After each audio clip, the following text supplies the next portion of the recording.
शुरू। बिस्मिल्लाहिर्रहमानिर्रहीम। Siddhirganj Revati Mohan pilot school and कॉलेजेर एसएससी ओ दशम श्रेणी व्यवसा शिक्षा शाखार छात्र छात्रीदेरके हिसाब विज्ञान क्लासे स्वागत जानाচ্ছি। प्रिय शिक्षार्थीबृंद, गतकालके आमरा रेওয়া মিল सम्पर्के आलोचना करेছি। আমরা যখনই কোনো ক্লাসে আমি আসি তখন ওইটার বিষয়বস্তু সম্পর্কে আলাপ করে নেই, তাহলে তোমরা উপকৃত হতে পারো। আসলে আমরা একটা খারাপ প্রবণতা লক্ষ্য করেছি, অনেক ছেলে মেয়ে আমাদের ক্লাসে অংশগ্রহণ করে না, পরে হয়তো ক্লাসটা শুনে নেয়। যাই হোক, আমি তোমাদের স্বতঃস্ফূর্ত অংশগ্রহণ আশা করছি। আজ এর ধারাবাহিকতায় আমরা আর্থিক অবস্থার বিবরণীর ক্লাস করব।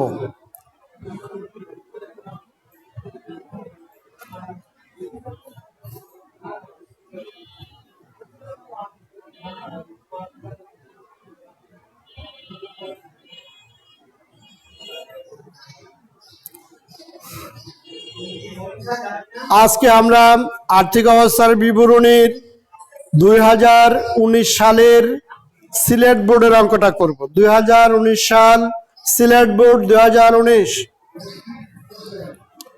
সিলেট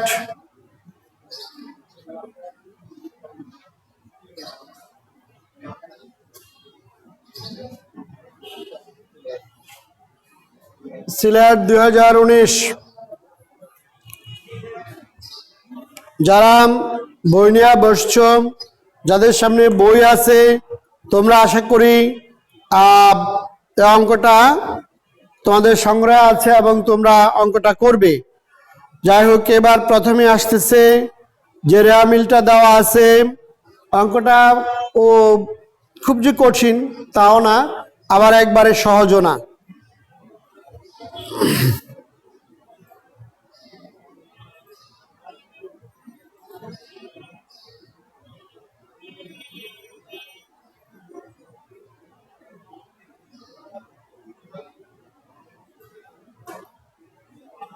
হ্যাঁ, তাহলে আমরা শুরু করতে যাচ্ছি অঙ্কটা। প্রথমে বলা হয়েছে মূলধন, উত্তোলন, ক্রয় বিক্রয়, প্রাপ্য, প্রদেয় বিল, ঋণ, সঞ্চয়পত্র, হাতে নগদ, প্রারম্ভিক মজুত পণ্য, বিলম্বিত বিজ্ঞাপন, অফিস সরঞ্জাম এবং সাধারণ সঞ্চিতি। অঙ্কের ধরন দেখে বোঝা যায় যে এখানে নিট আয় ব্যয়ের তেমন কোনো ঝামেলা নেই। আর অঙ্কটা বলেছে সমাপনী মজুত পণ্যের মূল্যায়ন করা হয়েছে 50,000 টাকা। ব্যবসা হইতে মালিক আয়কর প্রদান করেছে 10,000 টাকা, যা হিসাবভুক্ত হয়নি এবং হিসাবভুক্ত হয়নি। ঋণ ও সঞ্চয়পত্রের সুদ পূর্ণ বছরের বকেয়া। এবার প্রথমে বলা হয়েছে বিক্রিত পণ্যের ব্যয় নির্ণয় করো। প্রিয় শিক্ষার্থীবৃন্দ, এই অঙ্কটায় বিক্রিত পণ্যের ব্যয় নির্ণয়ের বড় ধরনের কোনো সমস্যা নেই। এই অঙ্কটা প্রথমে আছে প্রারম্ভিক মজুদ, ক্রয়, এই দুইটা যোগ করলে সমাপনী মজুদ বাদ দিলেই বিক্রিত পণ্যের ব্যয় পাওয়া যায়। তাহলে এই ক্ষেত্রে যেহেতু আমরা বিক্রিত পণ্যের ব্যয় আলোচনাই করেছি বা এখন করব, সেহেতু বিক্রিত পণ্যের ব্যয় সম্পর্কে একটু বিস্তারিত আলোচনা করি।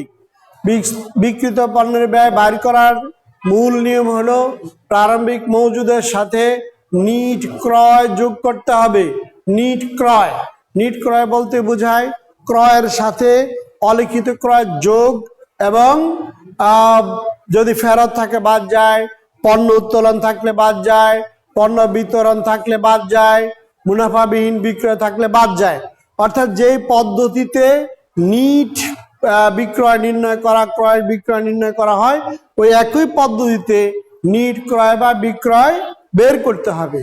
তাহলে প্রথমে আসলো প্রারম্ভিক মজুদ, তারপরে আসবে নিট ক্রয় বা বিক্রয়, নিট ক্রয়, তারপরে হবে ক্রয় সংক্রান্ত প্রত্যক্ষ খরচগুলি, যেমন ক্রয় পরিবহন, আমদানি শুল্ক, তারপর যদি ভ্যাট থাকে এরকম চার্জ, ডক চার্জ ইত্যাদি, এগুলি যোগ হয়।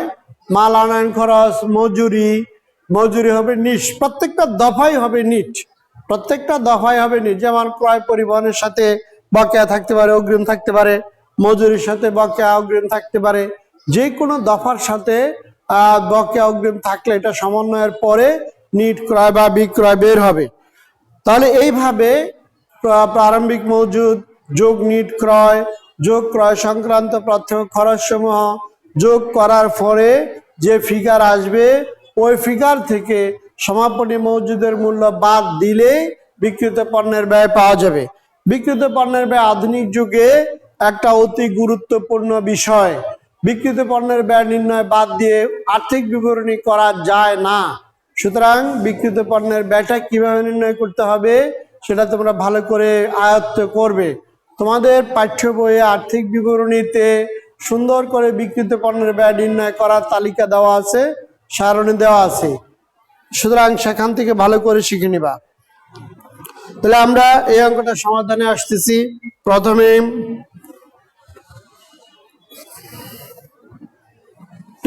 এটা একটু অফ করে দেন।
না বলছি সময় নিচ্ছি।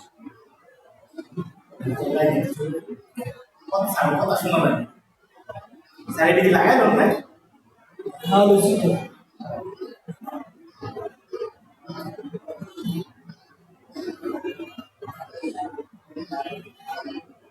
কিন্তু কয়জন অংশগ্রহণ করছে?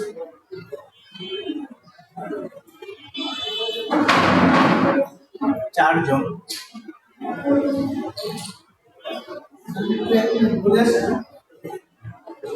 এইমাত্র গেল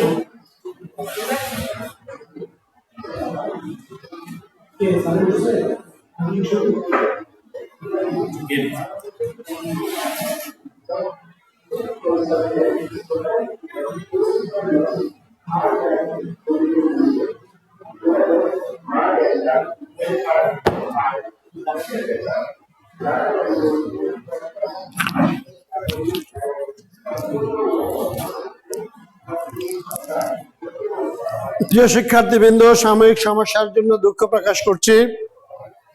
এবার আমরা অঙ্কটা সলিউশন করতেছি।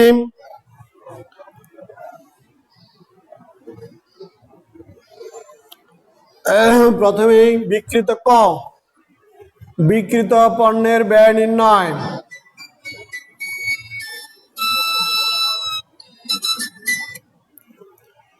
হ্যাঁ আতিক স্যার। হ্যাঁ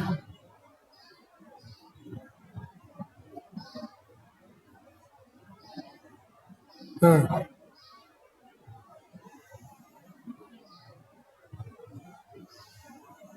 আচ্ছা আচ্ছা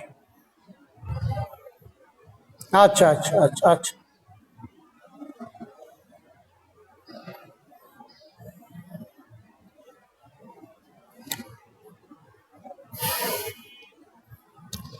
হ্যাঁ, তাহলে প্রথমে বিবরণ বিস্তারিত টাকা। যেহেতু কোনো সংখ্যা সাথে কোনো সমন্বয় নাই সেহেতু আমরা একটা ঘরই করব। আর প্রথমে প্রারম্ভিক মজুদ,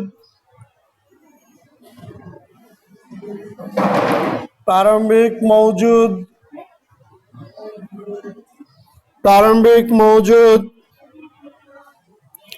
55,000 যোগ ক্রয় আছে 1,40,000, দুটা যোগ করলে 1,95,000, বাদ সমাপনী মজুদ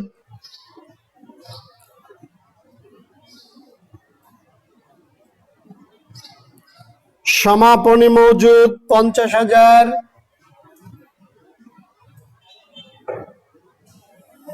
তাহলে এটা হলো বিক্রিত পণ্যের ব্যয়।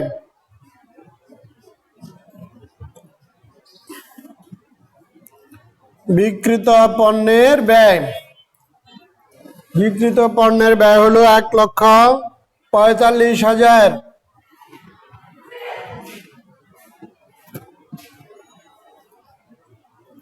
আমরা কটা করে ফেললাম।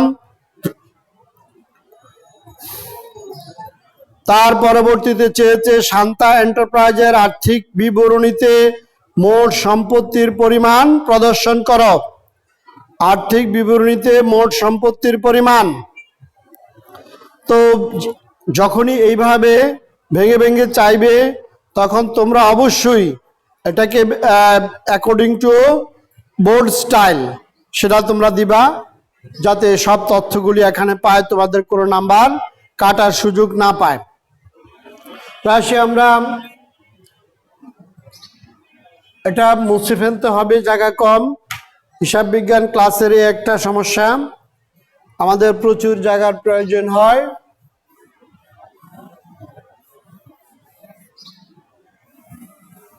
আমরা করাচ্ছি আর্থিক বিবরণী সিলেট বোর্ড 2019, আর্থিক বিবরণী সিলেট বোর্ড 2019।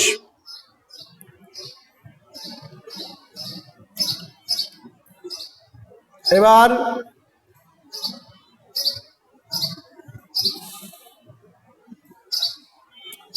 গতে আসতেছি, খতে হবে মোট সম্পদের পরিমাণ নির্ণয়। মোট সম্পদের পরিমাণ নির্ণয়।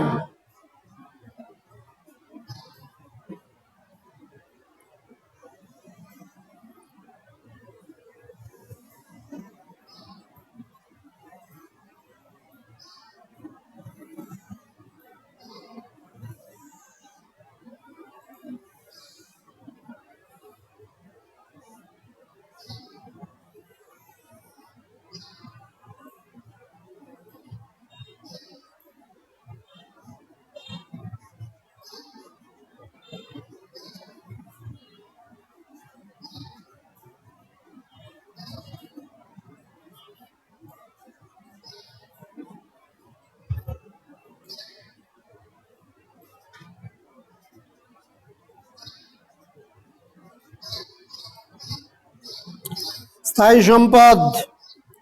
স্থায়ী সম্পদ হলো, প্রথমে এই যে তথ্যগুলি দেওয়া আছে এই তথ্যের মধ্যে স্থায়ী সম্পদ হলো শুধুমাত্র একটা অফিস সরঞ্জাম। অফিস সরঞ্জাম, অফিস সরঞ্জাম স্থায়ী সম্পদ। আর টাকার পরিমাণটা আছে 54,000। তারপরে বিনিয়োগ,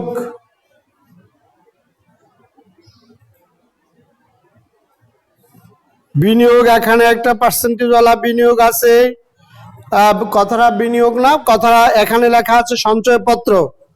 তাহলে সঞ্চয়পত্র আমরা দিচ্ছি 10% সঞ্চয়পত্র।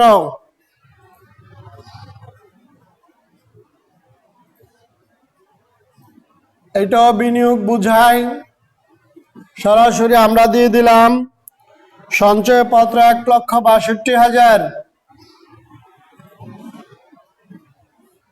তারপর আছে চলতি সম্পদ।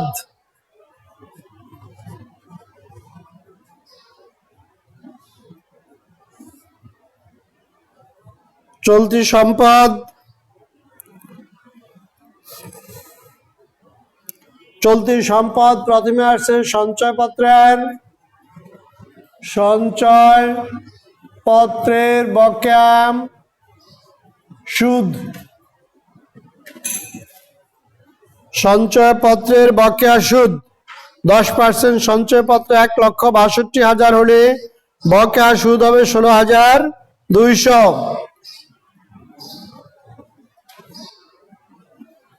16,200। তারপর প্রাপ্য বিল 36,800।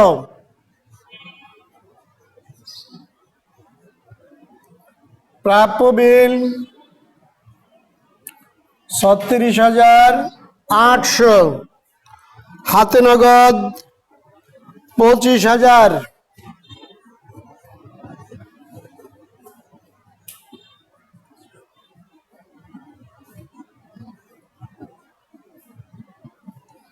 তারপরে বিলম্বিত বিজ্ঞাপন। বিলম্বিত বিজ্ঞাপন 3,200।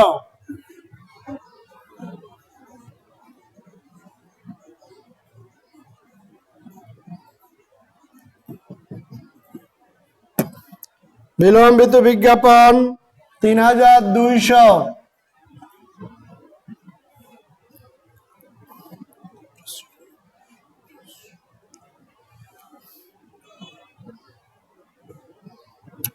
সমাপনী মজুদ পণ্য 50,000।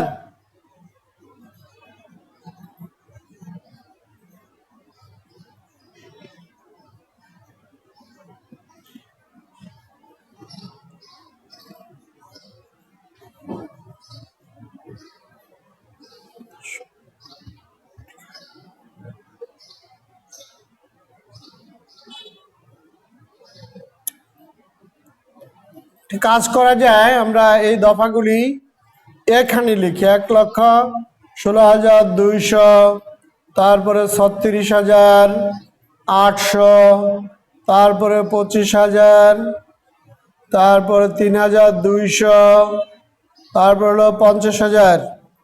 তাহলে আমরা মোট চলতি সম্পদটাকে একটা ফিগারে নিয়ে আসতে পারি। ওই উপরের দফাগুলিতে কোনো গ্যাঞ্জাম ছিল না, সেই জন্য আমরা এটা সরাসরি লিখে ফেলেছি। তাহলে আর আমাদের চলতি সম্পদ নাই। এবার যোগ করে মোট সম্পদ আমরা করে ফেলতে পারবো। যোগ করি আমরা ক্যালকুলেটরের সাহায্যে।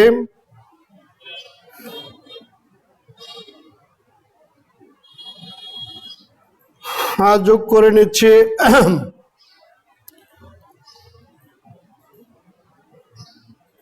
প্রথমে 16,200, 16,200 যোগ 36,800 যোগ 25,000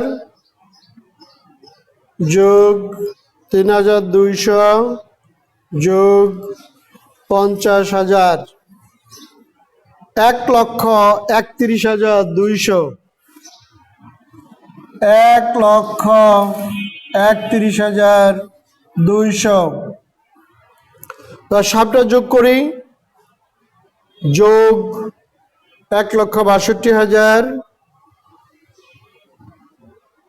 1,62,000 যোগ 54,000, 3,47,200। 3,47,200 এই ছিল আমাদের মোট সম্পত্তির পরিমাণ। তাহলে মোট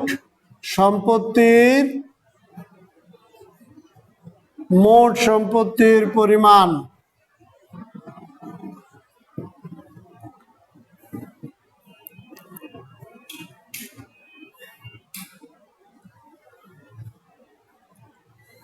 এবার আসেন আমরা কথা বলি গ নিয়ে। গ বলা হয়েছে দায় মালিকানা সত্ত্ব নির্ণয় করা।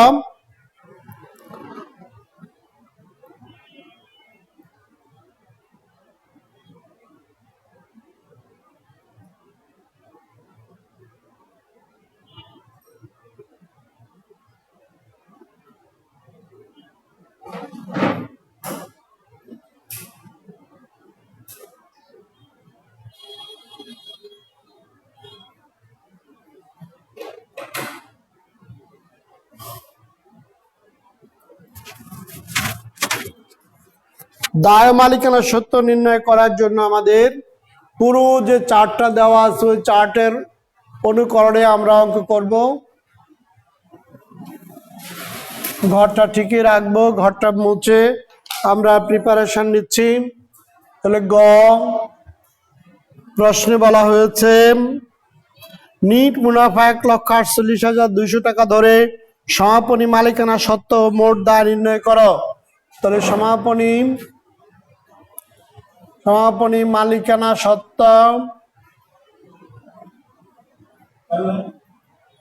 মালিকানা সত্ত্ব ও মোট দায় নির্ণয়।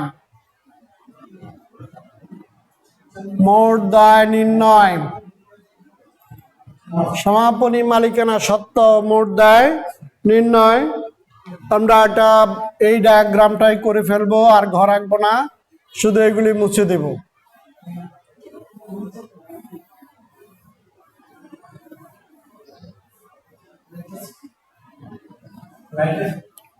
প্রথমে মালিকানা সত্ত্ব।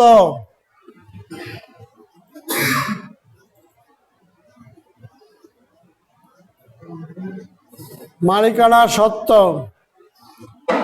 সত্ত্ব নির্ণয় করব। মালিকানা সত্ত্ব নির্ণয় করার জন্য আমরা প্রথমে নিব মূলধন। মূলধন রয়েছে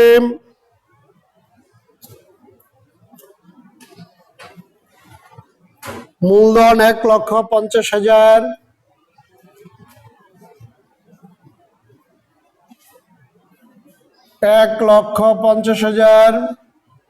যোগ নিট লাভ।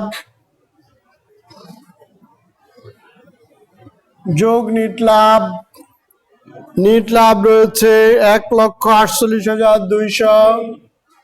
1,48,200 দুটা যোগ করি 2,98,200 বাদ উত্তোলন।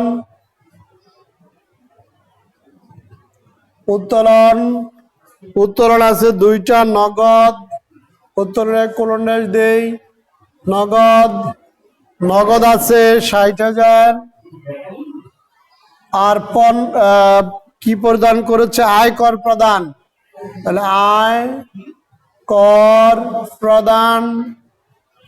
আয়কর প্রদান আছে 10,000। 10,000 হলে 70,000। 70,000 মাইনাস করে দেই। মাইনাস করে দিলে 2,28,200। তারপরে যোগ সাধারণ সঞ্চিতি।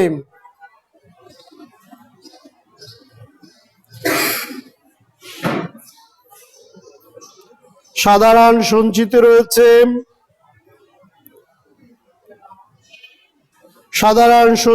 রয়েছে 10,700।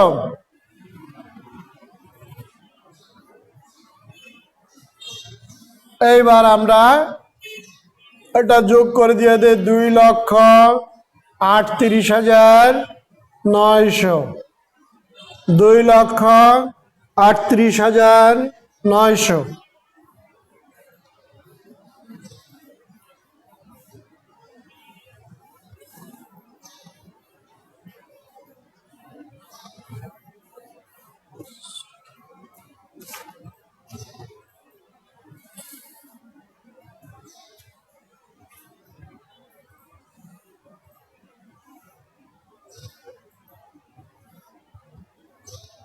এবার ঋণপত্র লেখি। দীর্ঘমেয়াদী ঋণ।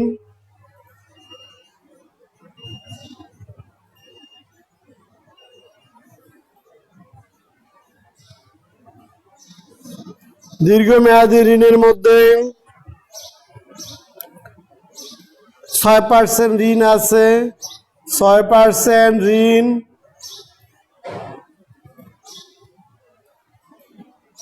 6% ঋণপত্র রয়েছে 50,000। সরাসরি আমরা দিয়ে দিচ্ছি 6% ঋণ 50,000। তারপরে আমরা দিব চলতি দায় দেনা। চলতি দায় দেনার মধ্যে প্রথমে নিয়ে আসি প্রদেয়। বিল।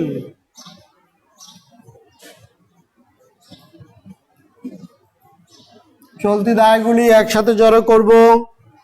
প্রদেয় বিল আছে 45,300, 45,300। তারপর ঋণের বকেয়া সুদ, ঋণের বকেয়া সুদ, ঋণের বকেয়া সুদ 6% ঋণ 50,000 হলে 5 3,000। তারপর আসতেছে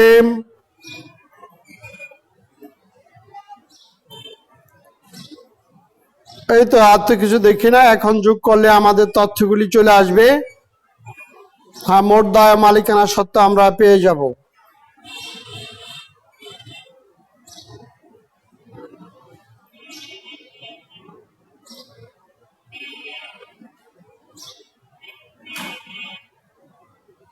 প্রিয় শিক্ষার্থীবৃন্দ, এখানে একটা ভুল হচ্ছে বোধহয়।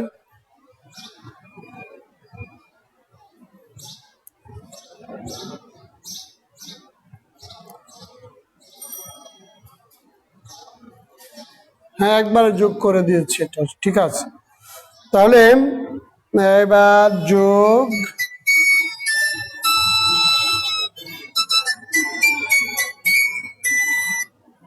হ্যাঁ বলো, ক্লাসে ক্লাসে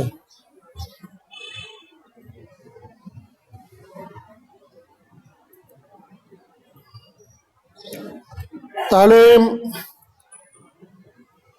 মোট দায় ও মালিকানা সত্ত্ব এটা যোগ করি। এটা যোগ করলে 48,300, 48,300। তাহলে মোট দায় ও মালিকানা সত্ত্ব, মালিকানা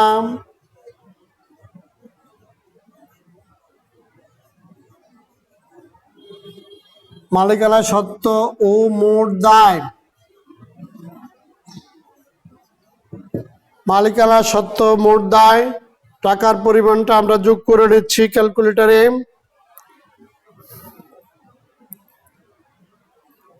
2,38,900 যোগ 50,000 যোগ 48,300, 3,37,200, 3,37,200। এই ছিল আমাদের অঙ্কটা। আমরা কিছু সময় বেশি নিয়ে নিয়েছি, তারপর জানি ক্লাস কাটকে জানি। তাহলে শিক্ষার্থীবৃন্দ, আজকে যে কাজটা আমরা করেছি সেটা হলো আর্থিক বিবরণী তো করলামই, করার সাথে সাথে আমরা আর্থিক অবস্থার বিবরণীটা কমপ্লিট করেছি। আর্থিক বিবরণীর একটা গুরুত্বপূর্ণ অংশ আর্থিক অবস্থার বিবরণী। অনেক সময় তোমরা বুঝো না যে আর্থিক বিবরণী আর আর্থিক অবস্থার বিবরণীর মধ্যে ডিফারেন্সটা কোথায়। আসলে আর্থিক বিবরণী হলো একটা সামগ্রিক জিনিস যার অংশ 5টা, আর আর্থিক অবস্থার বিবরণী একটা ছোট জিনিস যার অংশ 2টা ভাগে ভাগ করা হয়েছে। একটা হলো সম্পত্তির অংশ, আর একটা হলো দায়ের অংশ। সম্পত্তিকে আবার 3 ভাগে ভাগ করা হয়েছে, স্থায়ী সম্পদ, বিনিয়োগ এবং চলতি সম্পদ। আর দায়ের অংশটাকেও 3 ভাগে ভাগ করা হয়েছে, একটা হলো মালিকানা সত্ত্ব, আর একটা হলো মালিকানা সত্ত্ব, ঋণপত্র এবং চলতি দায় দেনা। আর যদি আমরা অন্য ভাষায় বলি তাহলে এটাকে 2 ভাগে ভাগ করা হয়েছে, একটা হলো L+UI। UI দ্বারা মালিকানা সত্ত্ব বোঝায়, আর L দিয়া বোঝায় দীর্ঘমেয়াদী ঋণ এবং চলতি দায় দেনা। তাহলে এই দুইটাকে আর একটা নামে ডাকা হয়। এই দীর্ঘমেয়াদী ঋণ এবং চলতি দায় দেনাকে আরো একটা নামে ডাকা হয়, সেটা হলো বহির্দায়। আর একটা নাম হলো বহির্দায়। আর এই জায়গাটা হলো মালিকানা সত্ত্ব, এই জায়গাটা হলো মালিকানা সত্ত্ব। ঠিক তোমাদের বইয়ে যেভাবে মালিকানা সত্ত্ব উপস্থাপন করা হয়েছে আমিও সেভাবে করেছি। যাতে তোমাদের বুঝতে কোনোরূপ অসুবিধা না হয়। কোনো বইয়ে বা সমাধানে সাধারণ সঞ্চিতিটাকে আলাদা করা হয়েছে, আলাদা দেখানো হয়েছে, কিন্তু আমরা এটা করব না, আমরা যোগ করে দেব। তাহলে আজকে এ পর্যন্তই, দেখা হবে আবার পরবর্তী ক্লাসে। সবাইকে ধন্যবাদ।